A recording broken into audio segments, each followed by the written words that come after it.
పేరు అర్జున్ అంట, నీ పేరు మాధవి అంటున్నారు. మన పేర్లు కూడా మనకెందుకు గుర్తులేవు?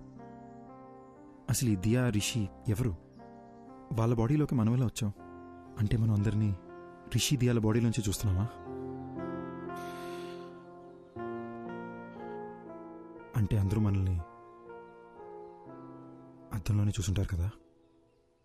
అద్దంలో సెల్ఫీ వీడియోలో వాళ్ళకి మనం కనిపిస్తున్నాం. వాళ్ళ వాట్సాప్ డీపీలో, ఫేస్బుక్ ప్రొఫైల్లో మనం ఎక్కడ కనిపిస్తామని వాళ్ళు చెక్ చేస్తుంటే అది చూసి మనం భయపడ్డాం. ఇది మన ఇల్లు కాదు మాధవి, మనం కలిసింది రిషి వాళ్ళ మదర్ని.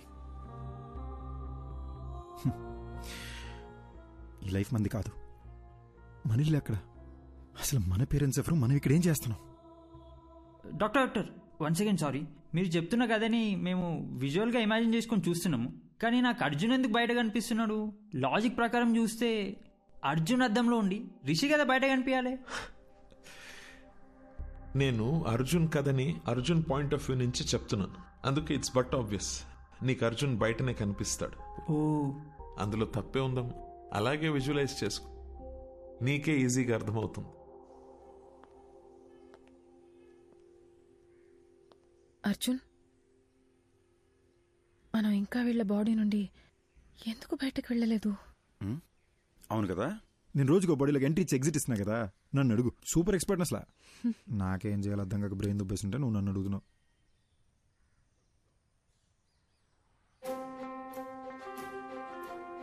మాధవి, ఇప్పుడు దాకా మనం అద్దంలో చూసిన ప్రతిసారి భయపడి పారిపోయాం కదా.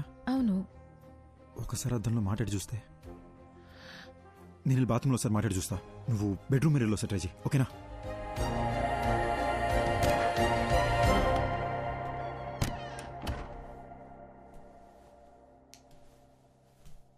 హాయ్ రిషి. అమ్మా, ఇలా పడ్డాడేంటి? బాసు, ఎందుకు బాసు ఇలా భయపడుతున్నారు? బుద్ధిందా నీకు? నేను దెయ్యాన్ని. సినిమా చూడవా నువ్వు? నిన్ను మించి నీ బాడీ మీద కంట్రోల్ దెయ్యాలకే ఎక్కువ ఉంటాయి. కంట్రోల్? భయపడకు, నేను మాట్లాడేది వినిపిస్తుందా? ఉట్టుకలా భయపడకు భయ్యా, వినిపిస్తుందా? వినపడ్డమేంటి బ్రో?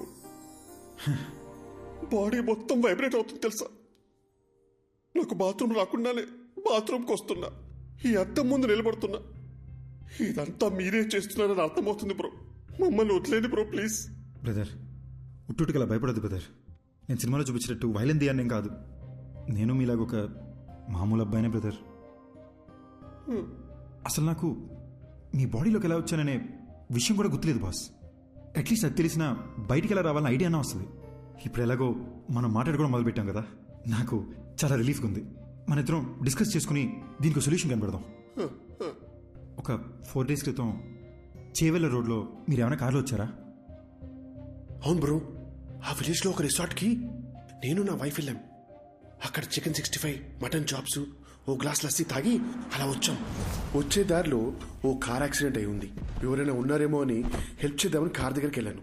కార్లో చూస్తే ఎవరూ లేరు. సరే పక్కన పోలీస్ స్టేషన్కి ఫోన్ చేద్దామని చెప్పి ఫోన్ తీసుకొని చెవి దగ్గర పెట్టుకున్నాను. షాక్ కొట్టింది. Hello hello. నా వైఫ్కి దయ్యాల సినిమాలు చాలా ఇష్టం అండి. సరే ఓసారి దీన్ని శ్మశానం తీసుకెళ్ళి భయపడదామని బాగా ప్లాన్ చేశానండి.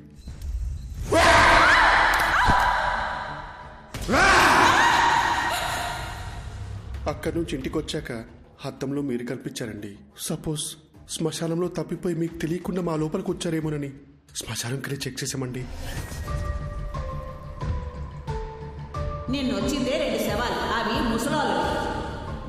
కాటి కాపర్నేమో పోలీసులు తీసుకెళ్లారు. అది నీ డెత్ గురించి ఎంక్వైరీ కానీ నాకు ఇప్పుడు అర్థమవుతుంది. నాకు అక్కడ యాక్సిడెంట్ అయింది, శ్మశానంలో నా గర్ల్ ఫ్రెండ్ భయపెట్టాను. తిరిగి ఇంటికి వచ్చేసరికి అద్దంలో మీరు కనిపిస్తున్నారు. నాకు అంతే బెదురుగుతుంది. ఓపెన్ చేద్దాం బ్రదర్. ఆ డాక్టర్ ఉన్నారు కదా, ఆయన దగ్గరికి మనం వెళ్దాం. నేను మీ ద్వారా నాకున్న డౌట్లు కూడా అడిగి చూస్తా. దీనికి ఏదైనా సొల్యూషన్ కనుక్కుంటారేమో. ఏంటి వచ్చిన ప్రతిసారి ఏదో ఒకటి కొత్త కొత్తగా చెప్తున్నావు నువ్వు? అంటే ఏదో తెలియకుండా ట్రై చేసింది సార్, ఫ్లోలో వర్కౌట్ అయిపోయింది. ఫ్లోలో? అవును సార్. గుడ్. ఇప్పుడు నాతో మాట్లాడేది ఎవరంట? Sir sir Arjun sir. పక్కన? Confidence sir. అర్జున్ నువ్వు నాతో మాట్లాడడం యాక్చువల్లీ నాకు ప్లస్సే. టెల్ మీ సంథింగ్, రిషి బాడీలోకి ఎలా ఎంటర్ అయ్యావు? సార్ ఎగ్జాక్ట్లీ ఈ విషయం మిమ్మల్ని అడుగునే వచ్చాను సార్. నాకు ఏ విషయం అసలు గుర్తులేదు సార్. అంటే నేనెవరిని, నా పేరెంట్స్ ఎవరు, నా ఫ్రెండ్స్ ఎవరు, నేనెందుకు రిషి మదర్ నా మదర్ అనుకుని తన లైఫ్ బతికేస్తున్నాను అసలు ఏమీ అర్థం కావట్లేదు సార్. యాక్చువల్లీ నీ ప్రాబ్లం ఏంటంటే నువ్వు చనిపోయావా అని అనుకోవట్లేదు నువ్వు, కానీ రియాలిటీలో నువ్వు చనిపోయి వాడొంట్లో ఉంటున్నావు. నీ మెమరీ యాక్టివ్గా లేదు, రిషి మెమరీ యాక్టివ్గా ఉంది. కాబట్టి రిషి చేసేవాడిని నువ్వు చేస్తున్నట్టు అనుకుంటున్నావు, అంతే కదా? So let's do one thing, నీ మెమరీని రివైవ్ చేయడానికి ట్రై చేద్దాం. అర్జున్ నువ్వు మీ ఇంటికి వెళ్ళు, నీ పేరెంట్స్ని కలు. ఒకవేళ నువ్వు వాళ్ళని గుర్తుపడితే ఆ రిజల్ట్ని బట్టి కేసుని ఎలా సార్ట్అవుట్ చేయాలో I will see to it.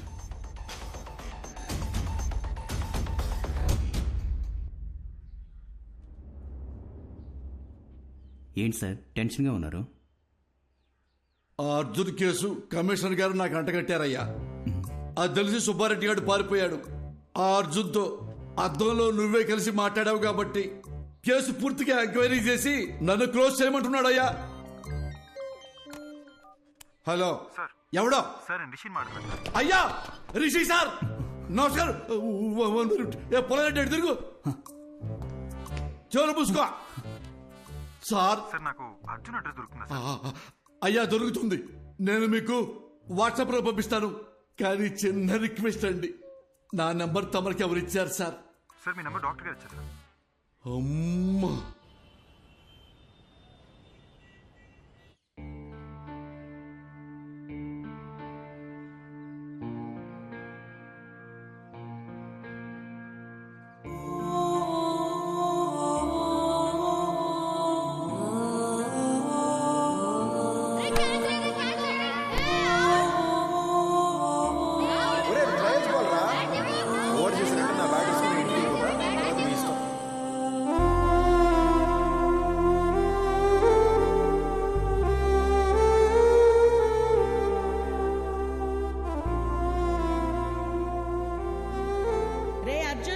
ఒక్కడివే వెళ్ళకు, ఆ సైకిల్ దించలేవురా? నేను దించుతాను, ఏం కాదులే. వస్తున్నా, ఆగు. బాయ్ అమ్మా. అర్జున్ ఆగరా. ఏంటమ్మా? వ్యాన్ దాకా వచ్చి డ్రాప్ చేస్తాను. వద్దమ్మా, ఫ్రెండ్స్ అందరూ నన్ను ఏడిపిస్తారు.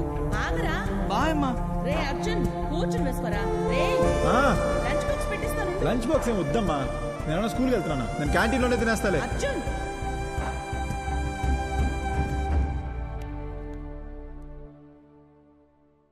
అదే మా ఇల్లు బ్రదర్. ఇక్కడే చిన్నప్పుడు ఆడుకునేవాడిని. ఇప్పుడు చనిపోయిన తర్వాత ఇంట్లోకి వెళ్ళాలంటే చాలా నర్వస్గా ఉంది బ్రదర్.